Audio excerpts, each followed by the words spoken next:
Oops.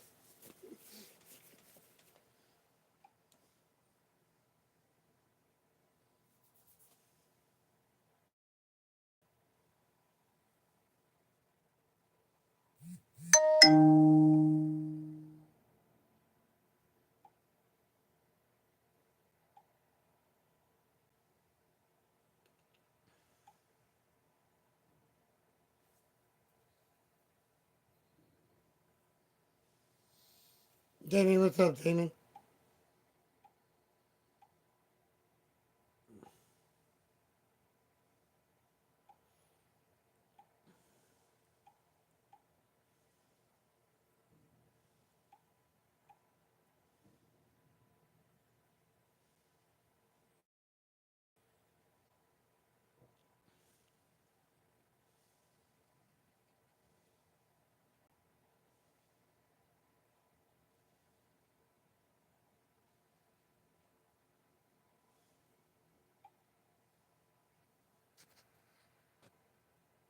Good morning.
What happened, Uncle Phil? I'm gonna show you.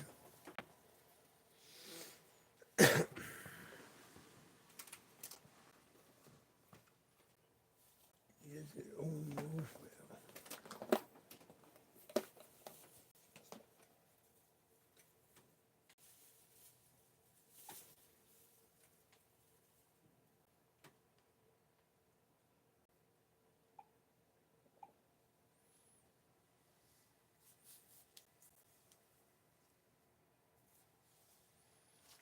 The Constitution, this idea that if you're born in this country, you're a citizen of this country. And a lot of this is going to be contested. Uh, so a package of proposals using the military at the border and so on, that there are going to be legal questions raised. That one in particular is going to be tested. Some of this is for, I mean, sort of the sweeping nature of it. Non-surgical procedure.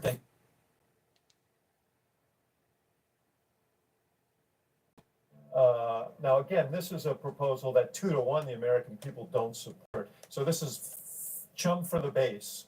But I think it also, a lot of these EOs will stir. Are you kidding me right now? Ted is still live. Proposal Oh my God, are you and all these things. Ted's still live. People are talking That's about okay, all over the Damon. world. I appreciate it. Birthright citizenship. Is it right if you come to this country illegally and you have a kid here? I understand that what the law says, but It's a little bit last night from the football games. A little I bit. think that's not right. But then some of this also should. Dude, he's been live for a long ass time, Damon. A national emergency on the border, that's going to free up potentially Pentagon. He's been live for a long ass time, then.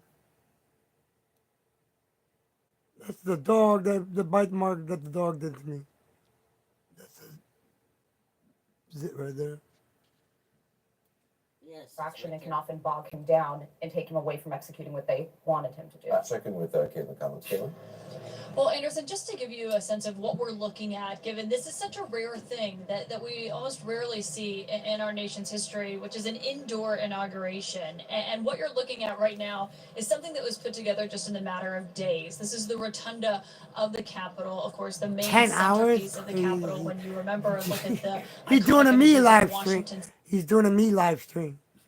is where, heads of former presidents have lain in state, where dignitaries Shit, the more he stayed, longer he stayed alive, the more views he'll get, dude. If he gets people to stay in there. there, and the few chairs around where President-elect Trump will take the oath of office and be sworn in. He'll be sworn in by the Chief Justice of the United States Supreme Court, John Roberts. J.D. Vance will be sworn in by Justice Brett Kavanaugh. Obviously, two figures that have played critical roles in Trump's presidency and what it looks like from the first time around to 8 years later. And in those seats, it's about 750 chairs, based on what I heard from someone I talked to this morning as we were coming in and looking at what this is going to look like. It's going to be filled with Supreme Court justices, senior congressional leadership, members of Trump's cabinet, he hopes, if they get confirmed by those lawmakers on Capitol Hill, and some of the biggest VIPs that are going to be showing up at this inauguration here. Of course, we're looking at a lot of Trump's family that is in town with him. Also, his former vice president, Mike Pence, is going to be in that rotunda. And that'll be one of the most fascinating moments in a day filled with them, which is what it looks like to see Mike Pence and Donald Trump in that rotunda together for the first time. Of course, the famous place where Pence was 4 years ago on one of the darkest days you letting me know. that rotunda has Shout out to seen, the as it three was filled people. with Trump Appreciate it, guys. supporters who had attacked the Capitol and broke inside. That all seems like so far away, thinking that it's 4 years ago, but of course the memories will still echo throughout that during that ceremony today. And so Trump's children will be seated in there. You saw Laura Trump walking in, who co-chaired the Republican committee during this convention.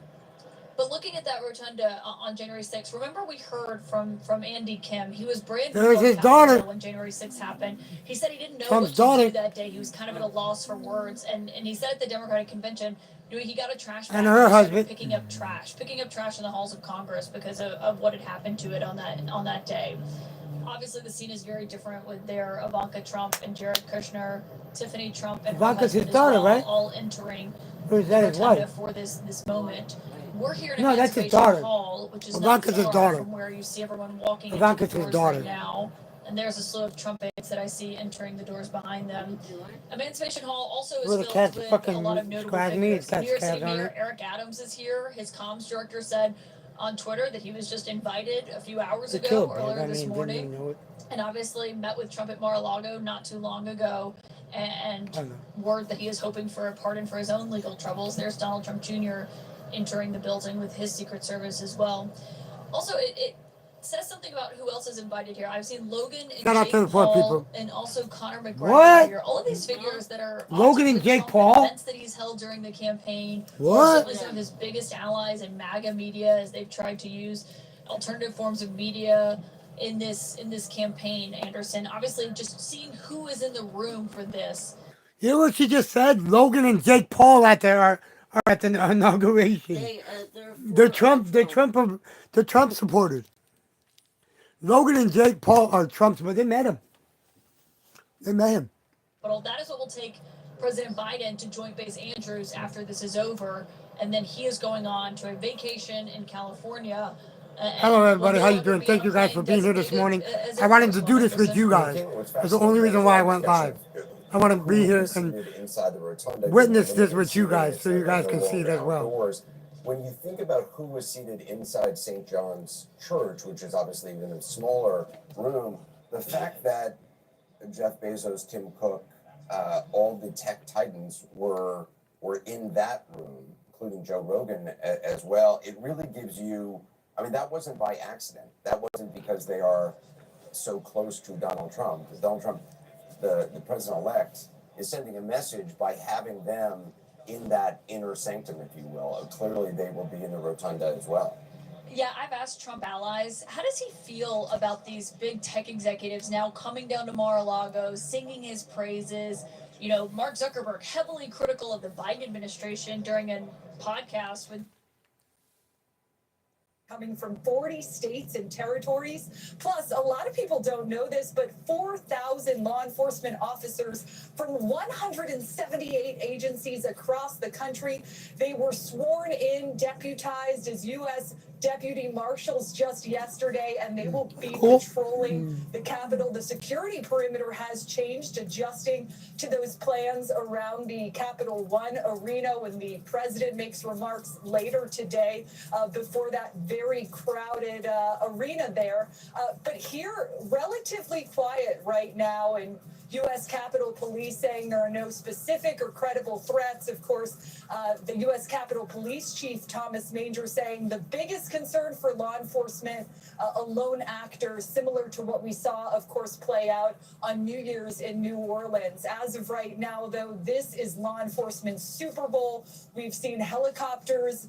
We know that the Coast Guard is underway at the Potomac nearby. Just 360 Potomac River, holy degrees, shit. 24/7 operation. I asked the assistant All the special agent channels. in charge of 11, the Secret 8, Service of planning here. CNN. He's the lead coordinator for the inauguration. What makes today a successful event? And he cited their zero mission. He said no incidents. Everybody Five, was home safely. five, If it's truly no, not successful, 4. 4 nobody's didn't have it going on to be 4. talking about 5, law 8, enforcement 11, tomorrow, and just CNN. the I peaceful go transfer so far. of power. Nora. That's what everyone is hoping for, a peaceful transfer of don't know. power, of course. In Washington, it's 28 degrees. Donald Trump is expected to sign more than 200 executive actions. 200 executive today, actions. a huge He's gonna wave. reverse everything Biden did. That's why I want. He's gonna fucking reverse every fucking thing that he did. Everyone that he did, he's gonna reverse them all. Oh, I know. All of that. Let's first bring in senior White House and political correspondent Ed O'Keefe on Capitol Hill. And so, Ed, what can we expect today? Nora, good to be with you. Happy Inauguration Day from Capitol Hill. Just in this hour, Trump aides in waiting have been briefing reporters on some of the details of those executive orders you mentioned that he's going to sign. There are at least 10 regarding the issue that has defined his political career more than any other, immigration and border security. 10 of them, as one aide says, to rectify, as they put it, the situation at the U.S.-Mexico border. First of all, the president will declare a national emergency along the U.S.-Mexico border. That gives him immediate powers as commander-in-chief to begin deploying the military and other security assets to that region and to begin refocusing several federal agencies on the issue. He's going to clarify the military's role, they tell us, in protecting the, quote, territorial integrity of the United States. They're going to end a handful of different immigration-related policies from the Biden era, catch and release. They're going to reinstate the Remain in Mexico plan that has migrants wait over there as they seek asylum. Good. And they're going to restore construction of the border wall, particularly in parts of Arizona and Texas that we've seen that were literally, construction was suspended almost 4 years ago this week. Hi, Karen. How you doing, sweetie? Good morning. He's going to suspend refugee resettlement for at least 4 months. So Hope you got some sleep last night and you feel better, Karen. Different countries around the world with various issues where refugees have been trying to get into the United States. He's going to end asylum and close the border to illegals via proclamation, they say. Create an immediate removal process without the possibility of asylum for many of those. Quote, we are going to then end birthright citizenship. Remember, that's in the Constitution. It's also opposed, ending it, by about 7 in 10 Americans, according to the CBS News poll that came out yesterday. They're going to try to enhance the vetting and screening of what they call illegal aliens, and they're going to rescind, quote, open border policies of the Biden administration and try to bolster customs and border protection, immigration and customs enforcement, restore the death penalty Hi, Karina. Good morning. for any undocumented immigrant who kills a law enforcement officer and encourage states to do so as well. Most urgently, we're waiting to see where immigration and customs enforcement might begin carrying out removal programs in cities to try to target undocumented immigrants who may have criminal records or be considered threats to national security and get them back to their home countries. There have been a handful of discussions with Latin American countries about establishing quick partnerships that allow those immigrants to be sent back, and we expect many major American cities. We heard over the weekend Chicago would be one, but there will be others. Oh, she said Chicago. When it comes to classifying drug cartels as foreign terrorist organizations, another thing he's expected to do, watch for Mexico's reaction. They're not going to be happy about this because perceive them as harboring terrorists, and a big part of their society, of course, is controlled by drug cartels. So it creates immediate problems here in the West. Shout out to the 6 people in the chat. To dramatically reshape immigration policy. Nora? A lot there, and thank you for walking through all that. Just want to show everyone we are looking at the east front of the Capitol, and that's where President Biden and the First Lady will depart Washington after the swearing in of Donald Trump. The East Front was where traditionally inaugurations were held. The last there was Jimmy Carter. And then, of course, Ronald Reagan, and the advice of some of his political consultants, including Mr. Deaver, they moved it through the West Front because it looked better and the sun would be setting. And so traditionally has now been on the West Front of the Capitol with that beautiful inaugural platform that won't be used today. But what we're showing you right now, too, is this presidential motorcade that is going right from the Blair House, which is right across the street, into the White House as they are going to meet with the Bidens for this traditional tea before heading up to Capitol Hill. Robert Costa. Very quickly, the history of Blair House is so fun. Eleanor Roosevelt did not love Winston Churchill staying at the White House, so the government purchased Blair House. So the heads of state and dignitaries would stay across the street, not upstairs in the residence. Of course, Churchill never took that direction and always stayed. Yeah, good morning, Karen. Blair House has 14 Could you guys hear me? Let me know in the chat if you guys can hear this. Like that because there is a story, perhaps apocryphal, of the British Prime Minister showing up in the All Together in front of the President. And when there was embarrassment, the Churchill said, Okay, thank you, Corinne. the Prime Appreciate Minister it. of England has nothing to hide from the President of the United States. I sure would like to know the circumstances of that. Did he just get lost Busy wandering times. around? Busy times, Gail, that one needs to discuss. Thank you, Karen. I appreciate I it. spoke to President-elect Trump over the weekend. He said he's really looking forward to getting back to the White House. He really loves the building. He said it was a special place. And Okay, thank you, guys. I appreciate it. in his image over the years, when he was president, he installed some golf, Thank you, Damian. Appreciate it. take some swings during his presidency in the residence. You know, we want to be able to listen in here. Oh, this has already been played. We just watched this. Reporters trying to get some questions in. We just watched this. President Biden and the First Lady, who is resplendent in purple, about to greet. Oh, no, that's and Trump. we have Never done mind. this before. That's Trump. Never mind. Just.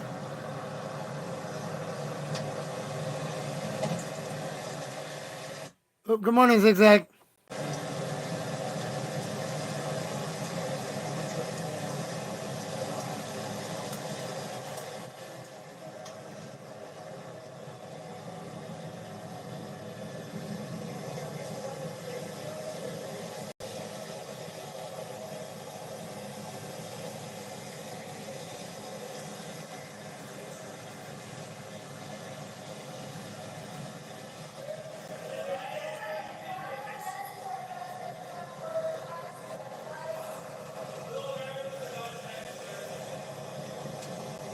And there you see them posing for pictures as they move inside for tea and then on to the White House. A beautiful hat that Melania is wearing, although it's hard to see a lot of her face with that hat on. But as you know, it's very cold here in Washington, and certainly if they were going to be sitting outside, they would be a lot warmer clothes too. Senator Blunt is with us. Everything's of course different, but this is the second time ever that somebody moved back into the White House.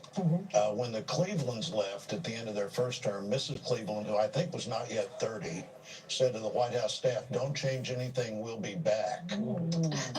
And whether the golf screens are still there or not, they'll be in there soon, I'm sure. But you know, moving back into the White House is something nobody living has ever seen happen before, and it's a different dynamic in every way, I think. Back moving into the White House, yeah. So late 1890s. 1893 when they came back. Well, one change is the family will not be with him this time. Barron Trump is now of college age, as I understand it. Will be in New York at NYU. And the First Lady, I believe, is spending the majority of her time in New York as well. So maybe those golf screens will come back really quickly.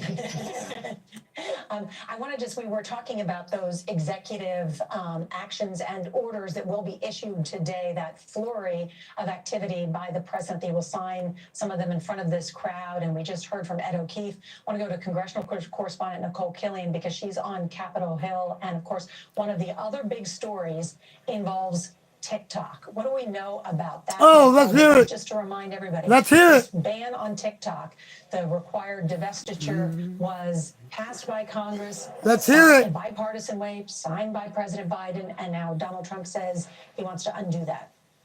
Yeah, that's right. And soon after he is sworn in here at the Capitol, President-elect Trump says he intends to issue that executive order to prevent the TikTok ban from taking place. Of course, a lot of users were surprised to get those notifications. Hell yes, I was. That the service was not available, only to find out a couple of hours later that service was restored. Yep. TikTok putting out a statement. By 1 o'clock, 1:30 in the afternoon. Of President Trump.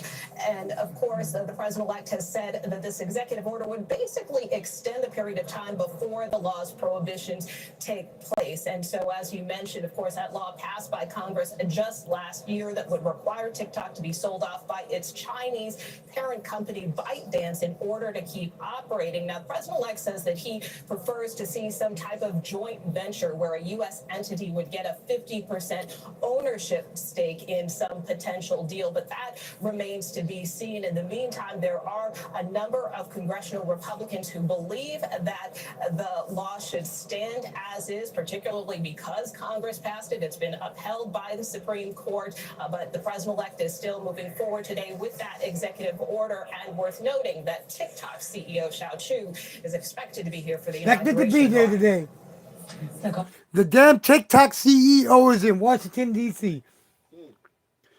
You hear that shit? The TikTok CEO is in Washington.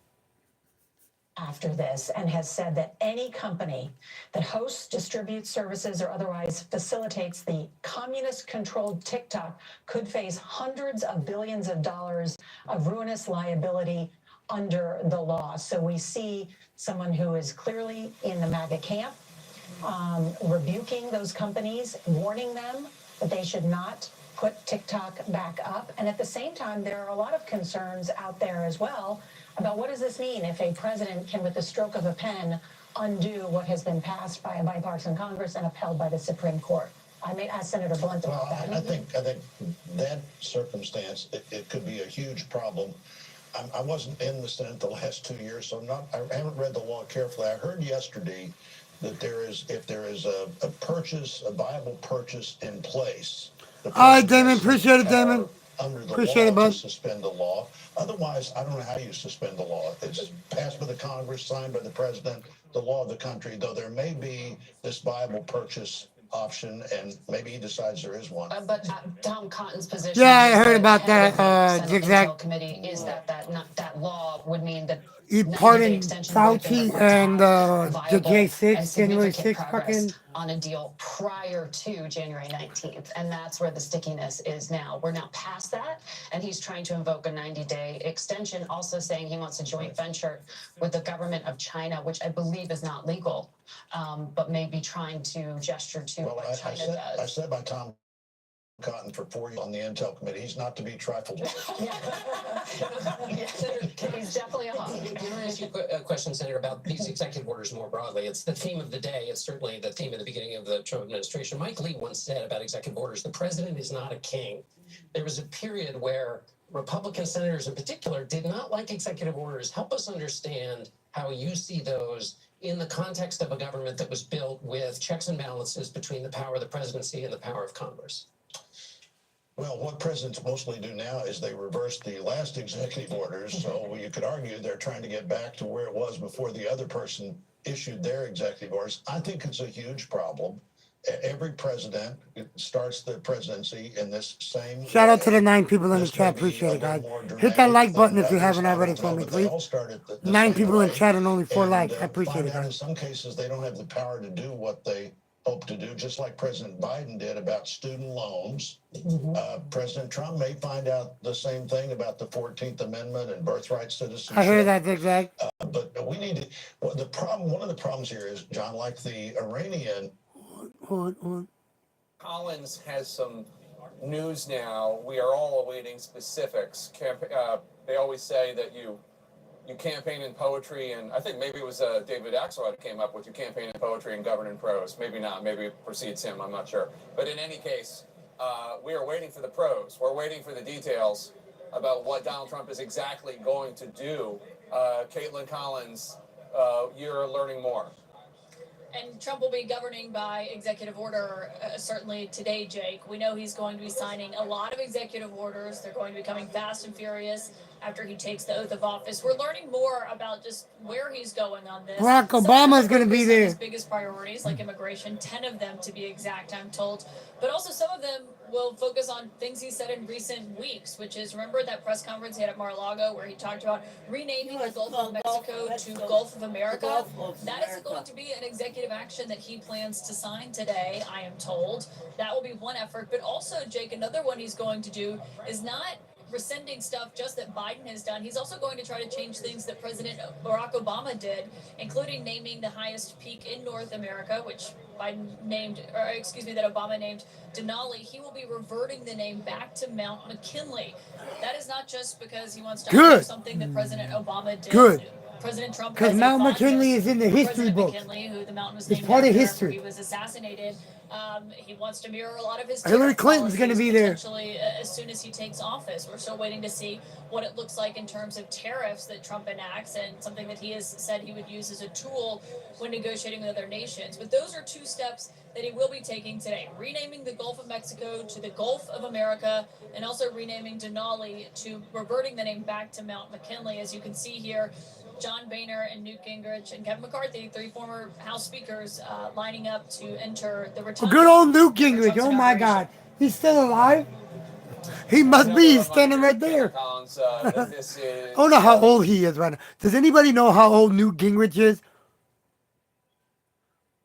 Does anybody know how old that man is? He's got to be in his 80s. I'm told that there are a number of Democratic governors that have also ordered flags to full staff today. Kathy Hochul out of New York. How old is and Newt the Gingrich? governors of Washington State, Colorado. 81. Governors from California as well. He's 81 years old, guys. Newt Gingrich is 81 years old. The American people. Can I just say about what Caitlin just reported on the EO on the Gulf of Mexico? This is not really something that Trump can accomplish just by an executive order. The Gulf of Mexico has been named that way for literally hundreds of years, even before the United States was a country, actually, and it's internationally recognized. There are going to be some other steps to this, but I don't think that's stopping them from making these kinds of symbolic executive orders. I think you could say the same about birthright citizenship. The idea that they want to end birthright citizenship, they know that that's going to go directly to the courts and that the courts will have a say. This is a very Trump-friendly court, so we don't know how that's going to go down, but the established precedent is that birthright citizenship is the law of the land, and it would require a constitutional amendment to change that. So as we get these executive orders, they're gonna, some of them are gonna be for some shock and awe effect, for symbolic effect, as many of them are. He wouldn't be the first president to do that. And some of them will have real immediate effect, but we'll take them one by one and see actually what the text of these orders are, because I think the devil is in the details for a lot of this stuff. Let's go to MJ Lee now at the White House, who can tell us more about this meeting between outgoing President Biden and incoming President Trump. Oh, to be a fly on that wall. MJ, what's your understanding of what they talked about? Yeah, you know, as the Trumps just arrived here at the White House, there were some pool reporters, of course, standing outside the North Portico as that arrival was happening. There's that moment again. We are told that when the Trumps stepped out of the SUV, President Biden said to incoming President Trump the words, "Welcome home." And just moments prior to that, we are told that when reporters asked President Biden, "What is your message today?" he responded with one word, and that word was joy. I am told by a White House official who is here that the two couples walked straight Thank you all for the 6 likes, 6 people in chat. Appreciate it. Into the blue room. That is where we expect the four to now sit down and spend some time together. They are being served both tea and coffee. This, of course, is officially sort of described as the tea ceremony. I am just struck by this little piece of color that we are getting again from the pool reports, from the reporters that were standing there, that President Biden, first of all, chose to use the word joy to describe his message for the day, because we know for a fact that joy is not exactly the feeling that President Biden is feeling right now in this moment of basically handing the baton back to a man that he has repeatedly said poses a grave threat to democracy. And as we have been reporting for other reasons too, the president has been in a bit of a dark headspace, feeling angry about being forced out of the 2024 race, feeling embittered about the blame that he is getting for Donald Trump's return. And also just the president being put in this position, of course, where he has to even utter the words welcome home to a man that he very much hoped would never return home to the White House. So just goes without saying, look, we are going through the motions of all of the ceremonies, the traditions that come with this day. And as What I is the reported temperature? earlier, those traditions are ones I'll look that right now. Hold on. President Biden felt strongly he had to stick by. But you can easily imagine that as he is going through those motions, these are not easy things for President Biden to be participating in today. No, not at all. And for those wondering, because I know there are a lot of Democrats out there who think that the reason that Donald Trump is back at the White House is because Joe Biden made the decision to run for re-election and everything that happened. Good to hear that yours is up to 2024, 16, with yeah. the CNN debate and obvious moments of communication problems. A lot of people in the Democratic Party hold Joe Biden responsible for ushering the Trump era back in. That is not how President Biden sees it. President use Biden some of the thinks that the 939s I had Democratic extra. elites kicked him out and that he I could wasn't have gonna have won enough. if he had been And permitted to to get another stay one that was at the top had over of the ticket. 5,000 diamonds in it. Pollsters can discuss whether or not Had there's over any data fucking to support that 5,600 contention, diamonds, but and that I is they did give me the enough. president's belief. Let's go to Caitlin Collins at Emancipation Hall right now to give us the latest on what's going on in the room where they are expecting to inaugurate the 47th president. Caitlin? Of course, Nancy Well, Jake, there's a Pelosi's lot not. of cabinet getting off She's the not buses. attending. There's Kristi Noem, I should say hopeful cabinet. Kristi Noem, Trump's pick to be his DHS secretary. I also saw Howard Lutnick getting off the bus. That is Trump's pick to be his commerce secretary. There's Pam Bondi, Marco Rubio, Doug Collins. You're seeing all of them filter in here. And Scott Bessent as well, Trump's pick to run the Treasury Department. RFK Jr. as well. Really, this entire bus is the entire Trump cabinet, should they be confirmed by the Senate. Most of them appear to be on a glide path to doing so. Marco Rubio is expected to be the first one to be confirmed, Jake. It remains to be seen when the others are confirmed there, but obviously that'll be a key part of governing for the president-elect turned president. I'm here at Emancipation Hall, and this is kind of the overflow room where a lot of the guests who aren't going to fit in the rotunda, because you saw that you can only squeeze so many chairs in there, they'll be in here. This is really the visitor center area of the Capitol. It's named after Shout out to the enslaved 5 people. who Thank you, built guys. the Capitol. I should note, This morning. Jake. And so this is where Trump will come after he delivers that inaugural address. I'll actually be listening closely to that because I don't think that is a scripted speech. I believe there are unscripted remarks that Trump will be delivering here just briefly to those who are gathered here in the room. And it'll be their first opportunity to get a glimpse of the president and the vice president, J.D. Vance, once they are sworn in.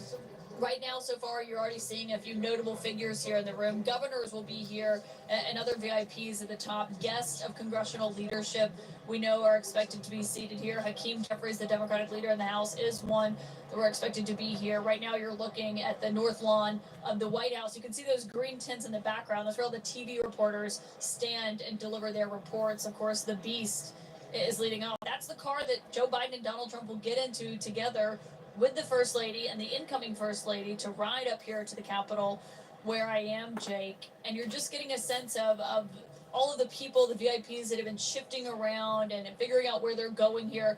That's been an issue in recent days, is for those who are not only replanning the inauguration to move it from outside to inside, they had a lot of VIPs calling, wanting to make sure they got good seats at this inauguration. And right now they are showing air here inside the room. People are watching along. They were applauding as Trump got out of the car at the White House and greeted President Biden and the First Lady Jill Biden. But obviously just a fascinating scene for all of these small moments that you watch here. And in just a few moments, that rotunda will be filled with all of the guests who are seated here, as well as Emancipation Hall, where they're playing music and people are gathering and milling about as you're looking around to see who it is that has been invited and gotten a prime seat at Trump's inauguration now that it's indoors. And very few people are here, Jake. Caitlin Collins, was it Trump's call to have the inauguration indoors? Was he ultimately the one that made that decision? His team went to him and said that they believed it would be the best decision to make because they were looking at the forecast, Jake. A lot of people have speculated about whether or not this was about crowd size. I was told right off the bat, this was not a decision they wanted to make. They wanted it to be outside. Obviously, Trump is a producer at heart and cares about the visuals and how things look. That's often how he picks some of the people who are going in his cabinet. He says they look like they're made for TV. And so that was certainly a factor in it. And they made the decision because they said people would be lining up at 6 and 7 a.m. and they were just worried about keeping people outside for that long, Jake. And so that is how they made ultimately this decision to put everybody inside. I do think the fact that Ronald Reagan was the only other president to have been sworn in inside 40 years ago played a factor in all of this, Jake, because obviously Trump likes to style himself after Reagan. He believes that he had a Reagan-esque victory this time around as he's been When you get that other one, tell him to make another pot. Or you make another pot. The election, he also won the popular You make it, you're vote taking the here. last cup. And so all of that is a factor in this. And the other thing to watch, Jake, world leaders. We know several dignitaries are going to be world here. leaders for sure. George W. Bush is going to be there. Actually one of the very few G7 leaders who's forged a close relationship with Trump. And Lord Bush is going to be there. We talk about the big tech executives and everyone trying to get in good with Trump. It's not just them. World leaders are also trying to do the same. And you know, they were navigating Trump the first time around, and now they're back. Bill Clinton's going to be there with Hillary. There's Elon Musk, Jake, as you can see there in the middle, walking into the Capitol. Elon Musk coming into the Capitol. Oh, my God. The reason I bring up the issue of There's Hillary the again. weather is because obviously you see members of the Trump cabinet walking into, I believe that's Doug Burgum, maybe. Thank you all for the walking 7 likes. inside, Appreciate it, guys. The Capitol right now. That's not Doug Burgum. I apologize. And a lot of them are not wearing coats because the truth of the matter is there is a Senate Republican leader, Mitch McConnell, the former Senate Minority Leader, with his wife Elaine Chao, the former Secretary of Labor during the Trump administration. Transportation, I apologize. She also, she served at Labor in a previous administration. She resigned from the Trump presidency on January 6, 2021. She was so upset with the insurrection. Obviously, those feelings have waned. But in any case, the point I was just making was like it actually has not turned out to be as frigid as the forecast had predicted. Jeff Zeleny is there at the rotunda. Jeff Zeleny, tell us what you're seeing. Yes. Well, Jake, we can see members of the cabinet, the designees, walking in, as you were saying, but right behind them, Elon Musk also walking in and waiting at the law library door here, just on the east front of the Capitol. And we saw Marco Rubio, of course, the former senator from Florida. He's likely to be the Shout out first to the cabinet 7 people, nominee to be the 7 Secretary likes of to State appreciate it. Confirmed by this U.S. Senate, and then several others. Governor Doug Burgum, as you were saying, was actually in the line. And I can speak to the weather for a second, Jake. The cabinet nominees just came directly off of heated buses and walked inside, so they were outside for not very long. It is very sunny out here. I don't know if you can see our What's shot. up, big homie? It's definitely sunny. I'm but it doing is good, brother. windy and it's cold. I was not here during the Reagan inaugural, but I was here during the Obama Shout out to the inaugural 10 people in chat. 2009. Appreciate it. It felt colder to me that morning, but it is similar. So there's no doubt it is very frigid if people were sitting outside, certainly aging people for a long time. But we are now still seeing more VIPs coming through. But again, Elon Musk was right behind members of the cabinet walking into the east front of the Capitol just moments ago, Jake. There's Joe Rogan, the popular podcast host, Tim Cook from Apple, the CEO of Apple. We've talked a bunch about all the tech executives. I thought she's getting the And you last can cup. see Jeff Miller, Tim Cook right now. Jeff Miller used to Oh, okay, I didn't know. the former McCarthy aide, right? I believe I saw the TikTok CEO just. I'll be right. as well. I'll be Mark right back. Zuckerberg is there as well. Go ahead. If There's Mark Zuckerberg is gonna Zuckerberg go off anyway. walking in as well. These are a lot of tech executives that had previously faced this. Quality time together. Previously faced the scorn of Donald Trump, who have spent the last few months trying desperately to get in his good graces. Dana Bash. Yeah, that looks like Jeff Bezos. Jeff Bezos, the founder of Amazon, who also has a $40 million documentary deal with the First Lady for Amazon Prime. And his fiance or wife, not sure what their exact status is right now, Lauren Sanchez, and as you said, Mark Zuckerberg and his wife as well. It's such a small ceremony. Just to be clear, this is a tiny ceremony relative to what was supposed to happen on the Capitol. There are a lot of people who maybe thought that they would be in proximity to this ceremony who will not be. Those folks are still getting their seats somewhere inside where it's nice and warm, and I think that's a testament to just how much influence they have already in this incoming Trump administration. There are a lot of disappointed Trump supporters, I have to note, people who have come in from all over the country to attend the inaugural ceremony who were disappointed. I'm completely sympathetic to the idea that they had a tough decision to make with a forecast of tremendously frigid and uncomfortable temperatures. There are Bill Clinton and former Secretary of State Hillary Clinton. Hillary Clinton, of course, who ran for president in 2016 and lost to Donald Trump in his first run, attending, once again, a celebration of American democracy, a celebration of the peaceful transfer of power. And I'm told that the former presidents had discussions about There's Boris Johnson, the former British Prime Minister, walking in. About whether to go, are they going to all make a decision together? What they should go to, what they should not go to. They are going to the actual inauguration, not the luncheon following, which is, again, part of tradition. But it is, we've heard a lot about Michelle Obama not coming. But Hillary Clinton is obviously a very different situation. Hillary Clinton understands. I watch almost everyone. Shout out to the 11. You don't have to be here. You don't have to be here. I'm watching it with you guys. So I came on. What's up, big homie? Bean. I just poured me a cup of coffee, big homie.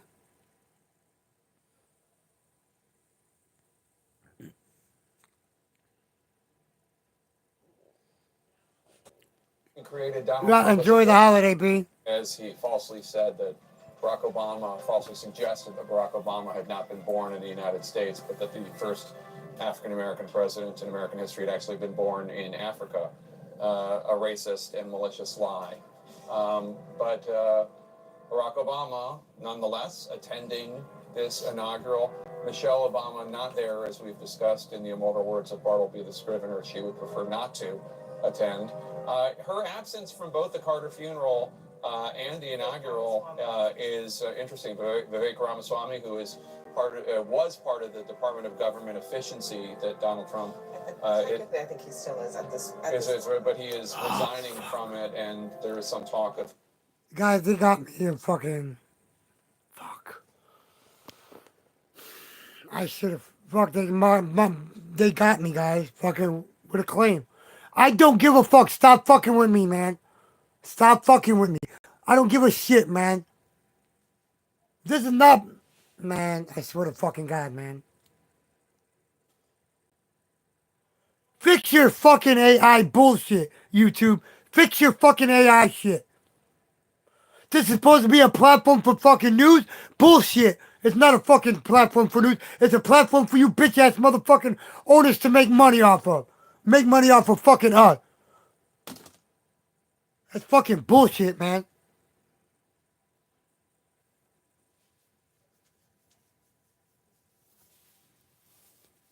Fuck you bitch-ass motherfuckers, man.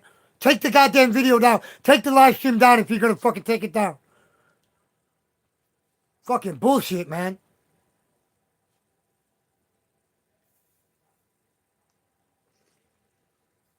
Shouldn't even fucking warn me. Should just fucking took my shit down. I'm getting sick of this fucking bullshit. Because the AI wants to fuck up all the goddamn time.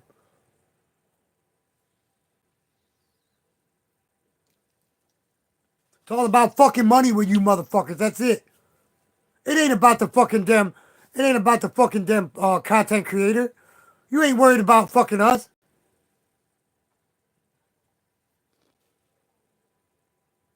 It's always been about you. You and money. That's it. It's never been about the content creator.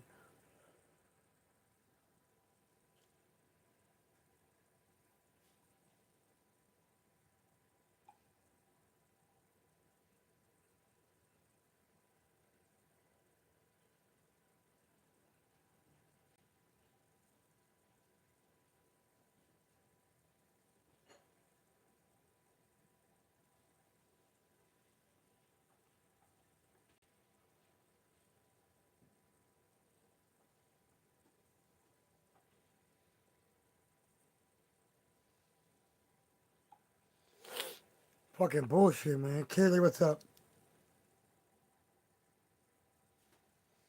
I just got claimed for fucking bullshit ass fucking shit. Motherfuckers, man. Which motherfucking AI would motherfucking they go back to the goddamn job. COVID-19 is fucking over. Get your bitch asses back in the goddamn office and go back to fucking work. Instead of fucking letting AI do your goddamn job so you can be fucking lazy. Get your bitch asses back to fucking work. Make the money the right way. Don't sit on your fucking ass at home.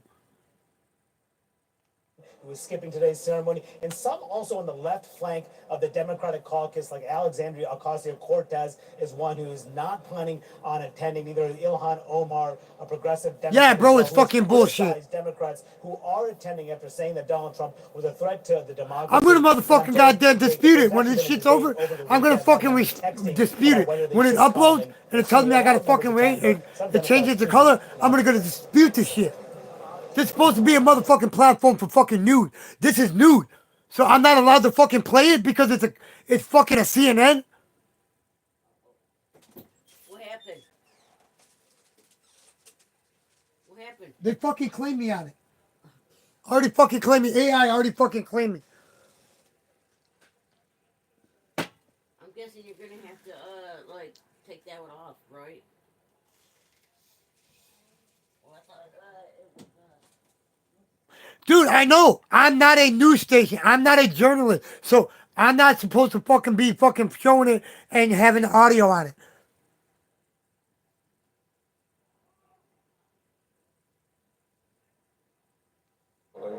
Anderson Cooper. Hey, thanks very much. As we continue to look at dignitaries arriving, I'm with Chris Emery, the White House usher from 1986 and 1994. You were there through Reagan, H.W. Bush, the Clinton administration. Talk about Inauguration Day from your vantage. Oh, dude, trust me. They're getting it too, bro. They're getting it too, big homie. I promise you that. And they're just not caring. I care about my channel. That's the fucking thing. And the existing president and the future president are about to leave the White House. That's when the White House resident staff really gets to work. There's moving vans on the south grounds. Moving vans will be moved to the north grounds. So there's two groups of moving vans just waiting for these two to leave. And we hope we have about 6 or 7 hours to move the new family in, get the remaining items of the former family out. And it's chaos, but it's organized, and it's been the same way for 200 years. Fuck this shit. The relationship, I mean, is it hard watching people that you care about, have worked with, leave? It's very emotional. In fact, usually about 10:30, the former First Family is in the state bidding farewell to the executive resident staff. I remember Mrs. Reagan was crying when that occurred. President Bush couldn't speak. He was so emotional. Mrs. Bush had to speak as they went around and shook hands with everybody. How long does it take? I mean, is there like a deep cleaning done? Absolutely. I mean, we have 97 staff. Everybody's working. And it's just, everyone is assigned to a different floor to handle the movement. Yeah, big homie, I'm not going to be able to do that, unfortunately. Electronics. Come on in, Katie. Taking place all within the short period of time we have. Right, there's 73 to 79 days between an election and inauguration. So there's a short window. I mean, how do you know where everything's supposed to go? Well, for the family moving out, they start planning early, so a lot of those items have been shipped. New things come in, and we work with the first lady coming in to find out where she wants things, how it's to be set up, how many guests the first night. Bush has had 32 guests the first night when they came in 1989. Crazy. So, not only were we moving bedrooms that never had beds, we were trying to account for the actual first family members that would be closer, staying to on the main floor, the second floor, which is crazy. Wow. And I know that. I'm figuring that out, Zigzag. Yeah, I'm figuring that shit out. All that stuff is worked out. We know where to put the toothbrush. We know what shaving cream to place. I mean, it's all been prearranged and agreed to. Sometimes we make mistakes, not often. Does it make it easier because President Trump has already been in the White House? Yes, absolutely. Same with Grover Cleveland. I mean, he just walked in, everything was already set. Were you there for Grover Cleveland? No, I was there a year after. Okay. But that does make it easier. I mean, it's one less thing it's not a mystery for them.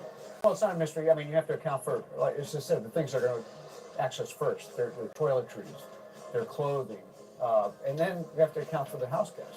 Who's coming in? How many meals? What do they want? So that goes on for quite a while. I also want to bring Vanessa Friedman, New York Times fashion director and chief fashion critic. The 90 days must not be up, and shout out to the 11 people in chat. Thank you all for the 10 likes. I appreciate it. 2017.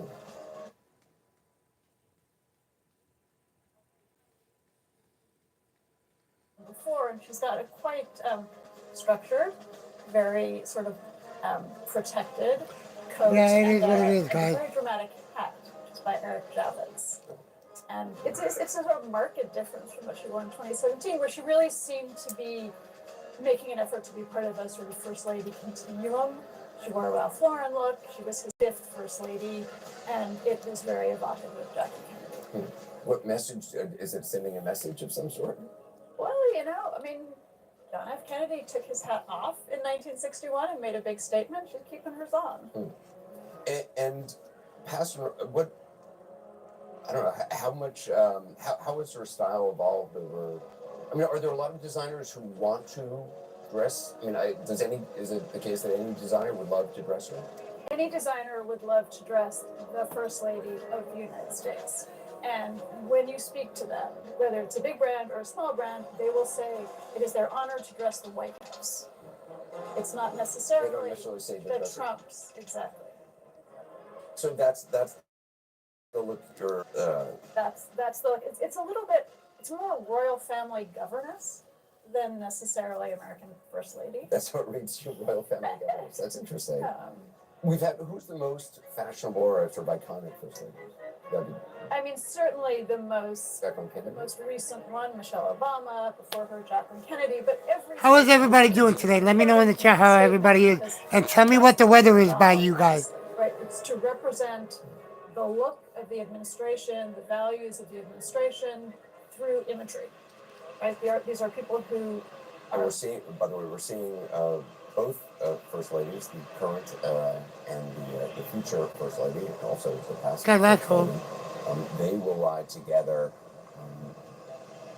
Jill Biden is... Fuck you, Bean. She's in Ralph Lauren, she's in purple, very bipartisan, very sort of full circle, right? Her husband wore Ralph Lauren for his inauguration. He's also wearing Ralph Lauren. John King, just in terms of this departure that we're seeing, I mean, again, this is tradition. This is how it's always done, except the last time when this wasn't done. And so we should celebrate this. This is the magic of American democracy. The former president leaving, even though there's no love lost between Jill Biden and Melania Trump. There's no love lost. 9 degrees by you. Donald Trump. The current president, Joe Biden, for another hour and a half, is doing the right thing. He's respecting American norms. And you're right, that did not happen 4 years ago. So is that a reset? We're going to have a lot of political conversations today. I think for the next 90 minutes, maybe we should have an American conversation. That you have an outgoing president who was not afforded this courtesy 4 years ago, saying, I'm not going to forget that, but there's something more important than that, and they're doing that. It's cold everywhere now. When they came into the house, they said good morning and everything. So we're having an American moment. By the time the day is over, I suspect we'll be having some political debates and conversations as well. This is the discussion earlier about members of Congress and should they go. If you are the party that believes in norms, then you should observe the norms. You shouldn't protest the other party's lack of observant norms by doing it yourself. Jim Gangel, as you watch this, we have watched this kind of moment every 4 years, except for last year, for a long time. What stands out to you? I think it is the underlying political reality that your panel was discussing earlier. This I got you, Kaylee. Nobody likes to lose, and even though the candidate was Vice President Harris at the time, she shared that with President Biden. I used to speak to former President Bush 41 about this a lot when he did not win a second term. It's hard, and I think it is particularly hard, obviously, because of the underlying... Yeah, I'm on all messages, being. ...that they have for Donald Trump. Well, speaking of Vice President Harris and Vice President-elect J.D. Vance getting into their limousine make the ride to the Capitol as well. Thank you, sir. Tim Naftali, a historian, in this moment, again, this is something which is normal except for the last time around. What are your thoughts right now? Well, as you know, I did spend some time as the federal director of the Nixon Library, and I'm thinking that before today, the American politician who experienced the greatest comeback was Richard Nixon. After all, he was thought to be politically dead in 1962 when he ran for governor, and he had lost in 1960 against John Kennedy, and of course in 1968 he ascends to the presidency. Well, Donald Trump has topped that. Donald Trump is, without a doubt, in our modern era, the person who has achieved the greatest greatest comeback in political history. And so I'm thinking a lot about that, and I'm thinking about whether in January of 2021, how many people other than Donald Trump thought that these images could have been possible. It's a poignant moment for the Bidens. It's a heroic moment, a glorious moment for the Trumps, and it's a moment for reflection for, I think, all Americans. John King, to Tim's point, it would have been inconceivable, I think, to most people 4 years ago, given what happened at the Capitol, that this moment would be occurring. Absolutely inconceivable to, Tim says anybody but Donald Trump, maybe 2 or 3 other people. Most of Donald Trump's party turned on him. Most of Donald Trump's party was trying to create distance from him. Most of Donald Trump's party was embarrassed by the events of January 6th and the bigger denial of the election that actually started on election night in 2020. However, he single-handedly won the nomination without much of a fight, actually, and then won the presidency. Now, again, the question is, Joe Biden thought that his win included the fact that he had forever isolated Donald Trump to the ash heap of history. He was wrong about that. So Donald Trump gets his hand off the Bible today. How does he interpret his victory? It was a big victory. David and I have been going back and forth about this all morning. He won all the swing states. He did something, as Tim said, now puts Richard Nixon number 2 in the greatest comebacks in American political history. However, does he overread that mandate? The popular vote win, it's a big deal. It's a big deal. Trump supporters are much more open, much more proud, much more public because he won the popular vote. It's not a huge win in the popular vote, but it's a win. So Joe Biden overread his mandate, I think. Donald Trump being there right now, he's about to walk out those doors, is proof of that. Does Donald Trump overread his? MJB at the White House, I understand you have some new reporting.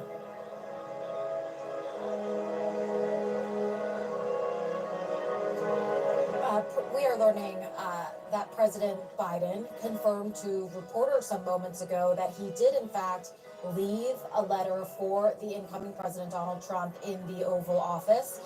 He was asked whether he had done so at the North Portico. He said yes, but when reporters pressed him on the details and the contents of that letter, President Biden simply said, "That's between Trump and me."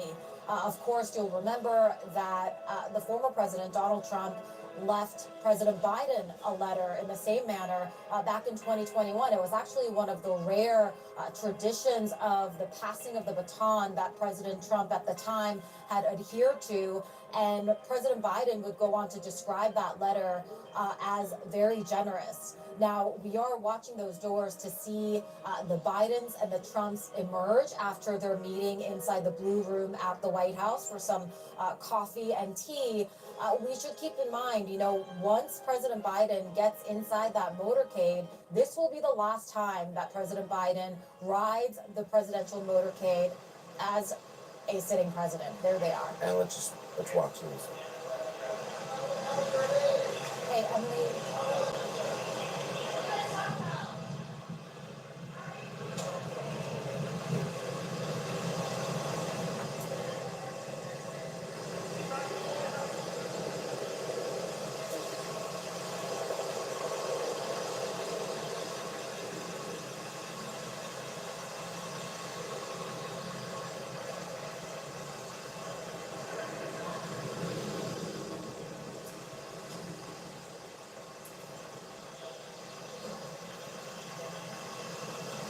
It is, John, just an extraordinary moment. I mean, given the history of these two men, given the history of what we have seen, given the career President Biden has had, the way his career has ended, touching the door of the limousine on his way in for this last ride in a presidential limousine. He will be taking a helicopter from Capitol Hill. They don't have much in common, but they do share this remarkable political resilience, this ability to defy the people who say you cannot. I know, right? He can barely walk, right? 3 times before he won the presidency. David can tell you when he was the vice president for Barack Obama, one of the reasons was they didn't think he would run for president. Donald Trump was given up for political isolation, and he's back in the White House. No time. MJ just made an important It's point. just that up there. We're going towards the beginning of the new Trump administration. I do think it's worth spending a little time just on this is the end of Joe Biden's career in elective office. And again, whatever you think of him, United States Senate at a very young age. I met him in 1987 when he was first running for president. We'll see what happens. Ran again and lost, and then came back and won the presidency. That is remarkable. Whether you agree or disagree with his politics, it is not an easy thing to do to become president of the United States, to win the primaries, to get it done. You have to have some luck. You have to have things break in your favor, but you also have to have. The last time he's leaving the White House. The stubborn Irish, I have to say about Joe Biden, which is sometimes his greatest gift. I think in this last cycle was also in some ways his greatest enemy. He didn't realize that it was time to pass the torch. But again, those things will be debated today. They'll be debated in the history books 10, 15, 25 years from now. But he's leaving the complex right there for the last time as president of the United States, and he has to know that. He has to know that as he drives. Well, so just point out, you saw that Senator Amy Klobuchar escorting the. Nice rice, Master. What's up, bub? She's the chairman of the Inauguration. Looks like they turned my combo over. There are only five guys on the planet, and they're all guys who understand what the presidency is and the awesome responsibilities of the presidency. They have that in common. But Joe Biden's legacy was largely built on the fact that he routed Donald Trump from the White House, and so it has to be painful to be riding to the re-inauguration of Donald Trump today. Look, a lot of talk about America first. I hear from my friends in the conservative movement. Today, Joe Biden's putting America first. This is a tough day. You saw him put his hand on the car. It's heartbreaking. He's actually giving Donald Trump not just the dignity of a good transition, he's giving him a pretty decent economy. Things are healing, they're moving in the right direction. He's put in place some things. There's going to be a lot of red ribbons cut under the Trump administration. You see how they keep zigzagging like that? Biden got Democrats to take. See how they zigzag when they turn the corner? Powerful moment. Joe Biden, he probably stayed too long, but he stayed too long because he thought he had more good to do. He won't get a chance to do that good, but he's handing off a better economy than he got, and he's doing it in a more decent way, showing more decency than he received. You want to talk about America first? That's Joe Biden today. Chris Emery, I mean, you've been a White House usher for a long time under 3 different administrations, Republicans and Democrats. As you watch this, what do you think? Oh, it's emotional. I mean, it brings back a lot of memories for me. It's a very emotional time. You see the president get into the limousine. We're standing just inside the door, doing the thumbs up, waving for the final time. And then we're also very emotional, or trying to be anticipating what's going to be like with the new family coming in. For me, it was pretty lucky because Vice President Bush under Reagan had been at the White House many times. We knew a little bit about his family. The Clintons, they were brand new. It was quite an adjustment. And already now they have left the White House. Movers are moving in. Right now, where somebody's going across the Blair House to bring the racks of clothes of the Trumps across Pennsylvania Avenue and up the North Drive. Other people are unloading vans that are on South Grounds. There's a lot going on right now. And Jay Lee? Yeah, as President Biden is making that final ride in the presidential motorcade, as a sitting president, once he gets off on Capitol Hill, he will All them Cadillacs are bulletproof. President Trump being sworn All them bitches are bulletproof. office. Of course, the 2 men, as we All them cars they're driving in are bulletproof, man. Did you know that? Oh, yeah. talking about Right, this morning, Zigzag? this was yet another part of the ceremonial aspect of Inauguration Day morning that the president felt it was important that he uphold. Now, back here at the White House, we are sort of seeing a race against the clock, essentially, to turn this White House from the Biden White House back into the Trump White House. I know you were talking to Chris Emery before about just the machinations of how exactly that works, but there are essentially incoming and outgoing moving trucks close to the White House, ready on standby, and some 100 members of resident staff, as our Betsy Klein reported, to move the Biden stuff out and then begin the process of moving the Trump stuff in after a period of course, a deep cleaning that goes on across the White House. There will probably be some 5 hours between now and when the staff here need to get everything done.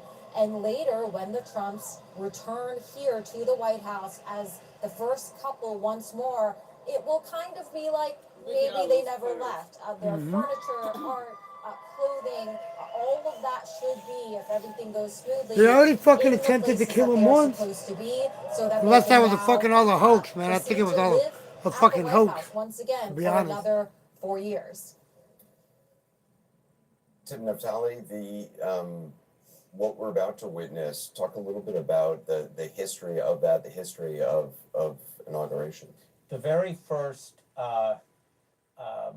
time that an outgoing president and an incoming president sat together on the way to the Capitol was in 1837.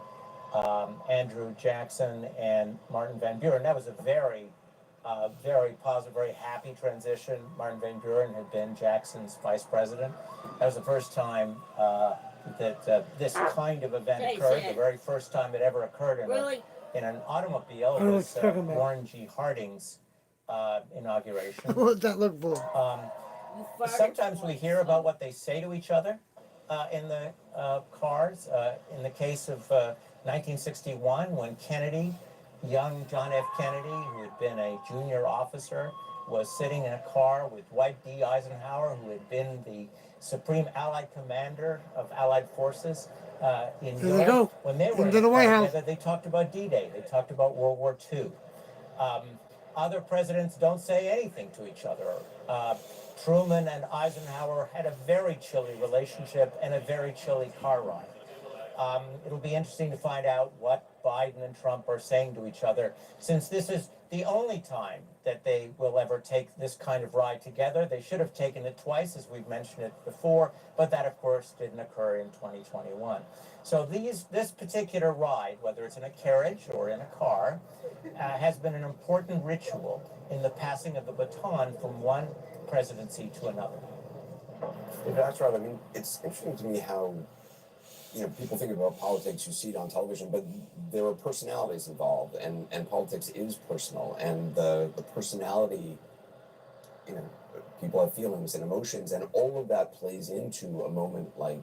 Well, in this case in particular, but it takes a certain amount of, not a certain amount, it takes extraordinary sort of ego and drive to get to this point in life, and in this case, their egos and their drive collided twice in historic ways. So it's kind of mind-boggling to think how they're each processing this short journey to the Capitol. But look, for Joe Biden,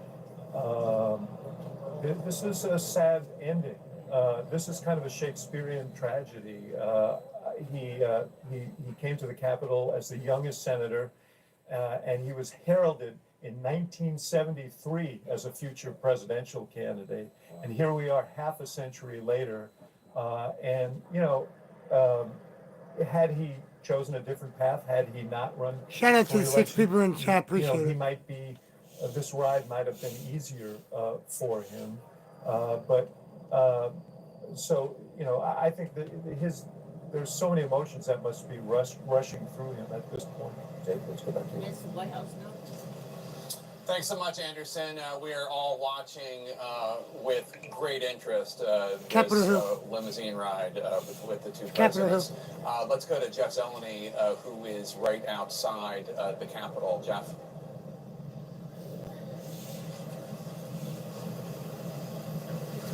driving through the Do we Senate have Jeff Zeleny? carriage entrance. It's driving through the Senate carriage entrance. As you can see, the two presidents will be getting out of the motorcade momentarily. And what an extraordinary return to power this is for Donald Trump. Of course, we are also on the east front of the Capitol, standing on the very grounds, just steps away from where the windows were bashed 4 years ago in his name. Now, of course, that is left to history, as we are going to see the 45th president, Donald Trump, the 46th president, Joe Biden, step out and step into the Capitol and walk the short steps into the rotunda to continue this peaceful transfer of power. But I can see Dr. Jill Biden there stepping out. President Biden They just suspended my soon stream. will be as well, we believe. But what an extraordinary moment, a full half century of